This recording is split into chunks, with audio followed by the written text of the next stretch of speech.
Okay, dine chanoa di majibin no di majibin o pongsan thai pruning lote hago pya pe zo ma phit pare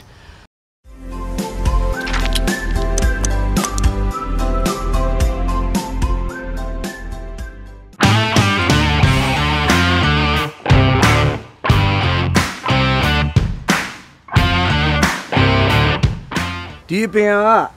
majibin bonsai lote amyo sa the ma tu a layeringခေါ်တဲ့ gain စီးထားတဲ့အပင်ဖြစ်ပါတယ် gain စီးပြီးတော့မှကျွန်တော်တို့ဒီအပင်ကိုတစ်နှစ်အပင်ပေါ်မှာပဲ gain စီးခဲ့ပါတယ်နောက်ပြီးတော့မှဖြတ်ချပြီးတော့မှသူ့ကိုကျွန်တော်တို့အိုးထဲမှာ6လလောက်ထားခဲ့ပြီးတော့မှစပြီးတော့မှပြုပြင်ခဲ့ပါတယ်အခုဒီအပင်ကကျွန်တော်ပြုပြင်ထားတာ2နှစ်ခွဲ3နှစ်ရောက်နေပါပြီအဲ့တော့ဒီနေ့ကိုဒီအပင်ကိုကျွန်တော်ပုံစံထိန်း gain ဖြတ်တဲ့ဟာကိုပြပေးတော့မှာဖြစ်ပါတယ်ဒီနေ့ကဒီပင်ကပုံစံထိန်းလို့ပဲပြပေးမှာဖြစ်ပါတယ်ကျွန်တော်ဝါယာတော့အမှန်ပတ်ရမှာပါဒါပေမဲ့ဝါယာဒီနေ့မပတ်ပြတော့ပါဘူးဟုတ်ပြီအပင်တစ်ပင်ကိုစာရီပုံစံထိန်းမယ်ဆိုရင်ဒီပင်ရဲ့ style ပေါ့ဗျာဒီပင်ရဲ့ style ကိုကျွန်တော်တို့အရင်ကြည့်ရဒီပင်ကကျွန်တော်တို့ slanting style လုပ်ထားတာပါအပင်ဆောင် style အပင်ဆောင် style လုပ်ထားတာပါဘယ်အပင်ကိုနေစာရီပုံစံထိန်းမယ်ဆိုအောက်ဆုံးခိုင်းကနေစပြီးတော့မှညက်ပြီးတော့ပုံစံထိန်းရပါမယ်အဲ့ဒါပြီးမှတဖြည်းဖြည်းတတိကံပုံစံကိုအပေါ်ပိုင်းကိုသွားပါမယ်ပထမဆုံးဒီအောက်ကခိုင်းကိုကျွန်တော်တို့စပြီးတော့မှညက်ပါမယ်များတော့ဖြင့်ညက်ရင်အပင်ကိုအပေါ်ထောင်နေတဲ့ခိုင်းတွေကိုဦးစားပေးညက်ပါမယ်အပင်ထွက်ရင်ခိုင်းကဒီလိုမျိုးထွက်ရင်ဒီခိုင်းကိုညက်ပါမယ်အောက်ခိုင်းကိုမွေးပြီးတော့မှအဲ့လိုညက်ပါမယ်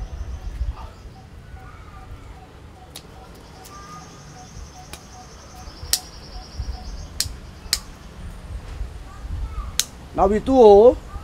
ခိုင်းပုံစံထိန်းတာဖြစ်တဲ့အတွက်ဒီမကြီးပင်ကိုလုပ်ရင်ပထမဆုံးအောက်ကိုင်းတွေကိုညက်ရင်အရွက်ကို3ရွက်4ရွက်ခြံပြီးညက်ပါမယ်အလယ်ကိုင်းတွေကိုညက်ရင်3ရွက်2ရွက်ခြံပြီးညက်ပါမယ်အပေါ်ကိုင်းတွေကိုညက်ရင်1ရွက်ဒါမှမဟုတ်2ရွက်ခြံပြီးတော့မှပုံစံထိန်းပါမှာ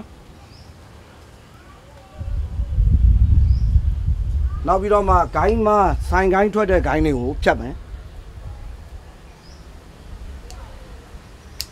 အပင်ဂိုင်းတွေထဲကိုအတွင်းပြန်ထွက်နေတဲ့ဂိုင်းတွေကိုညက်ပါမှာ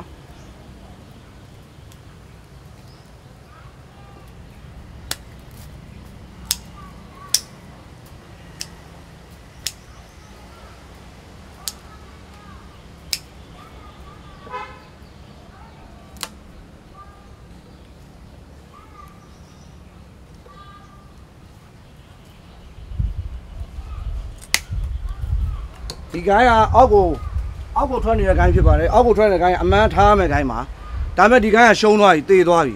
တေတော့တဲ့ကျတော့ဒီအောက်ကိုင်းကိုကျွန်တော်ဖယ်လိုက်ပြီးဒီကောက်ကိုကျွန်တော်တို့ဝါယာနဲ့ပြန်ဆွဲချမှာပါဒါကြောင့်မလို့ဒီကိုင်းကိုဖျက်လိုက်တာပါ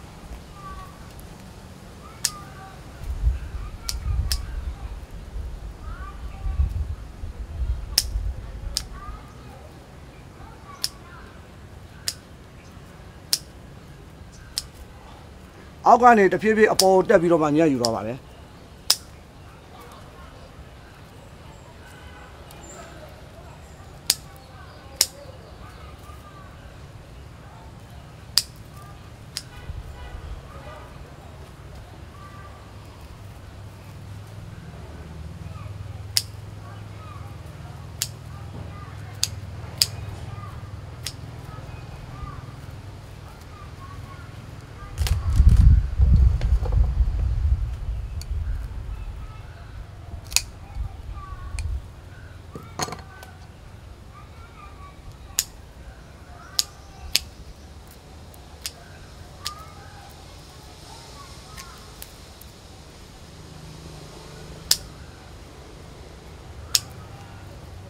ညရင်နဲ့ရှုံးတဲ့ခိုင်းတွေတွေ့ရင်တခါတည်းပယ်ပါမယ်ပယ်တဲ့အချိန်မှာဒါမျိုးလက်သေးလိုမျိုးနိုင်တဲ့ကတ်တာနဲ့ပယ်ပါမယ်ဒါကကွန်ကရစ်ကတ်တာလို့ခေါ်ပါတယ်နည်းနည်းရှည်နေ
ဒီကိုင်းကတော့ဝါယာပတ်ပြီးနည်းနည်းပြန်တင်ရပါသူ့ဖြတ်လိုက်လို့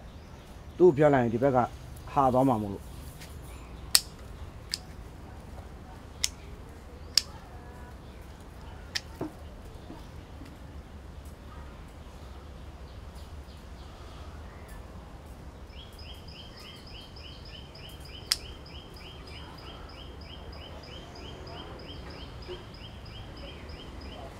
ရပြီဒီဟာအခုကျွန်တော်ညက်ပြတာဘွန်ဆိုင်ရှင်တန်ကြီးထွားနေတော့မှတစ်ချိန်လုံးဒါမျိုးညက်ပေးနေရပါတယ်ဒါမှပုံစံပြက်ပြီးတော့မှမလိုအပ်တဲ့ခိုင်းတွေကြီးထွားပြီးတော့အပင်တေသွားတတ်ပါတယ်တေတယ်ဆိုတော့အပင်တစ်ပင်လုံးမတေဘူးခိုင်းတွေရှုံးသွားတယ်ဥပမာကျွန်တော်တို့ကအောက်ခိုင်းကိုဦးစားပေးမွေးရတာဘွန်ဆိုင်မှာကအပင်ပေါ့အပင်ကြီးထွားမှုမှာအပင်တွေမှာအပေါ်ကပူကြီးတယ်ကအပေါ်ကပူကြီးတဲ့အတွက်ကျွန်တော်တို့ကဘွန်ဆိုင်လုံးကျွန်တော်အောက်ကပူကြီးရတယ်အဲ့လိုဖြစ်တဲ့အတွက်အောက်ခိုင်းတွေကိုမသေးအောင်လို့ဒီအပေါ်ခိုင်းတွေကိုတားဖိပြီးထိမ့်ပေးရတာပါအကယ်၍အပေါ်ပိုင်းတွေကိုရက်ချေပြတ်သွားမိရင်သူကဒီအပင်ကအားတွေကိုစားသုံးသွားတဲ့အတွက်အောက်ခိုင်းကတေသွားတတ်ပါတယ်အဲ့လိုမျိုးပဲအပေါ်ခိုင်းတွေကအောက်ခိုင်းအပေါ်မှာအရိပ်လာမိုးရင်အောက်ခိုင်းကလောင်းရင်းပြီးတေသွားတတ်ပါတယ်ဒါကြောင့်မို့ဒီမျိုးဟောပေါ့နော်ဘောင်တိုင်းကြီးထွားနေတော့တစ်ချိန်လုံးမှာထိမ့်သိမ့်တာဒီလိုမျိုးပုံစံပဲထိမ့်သိမ့်ရပါတယ်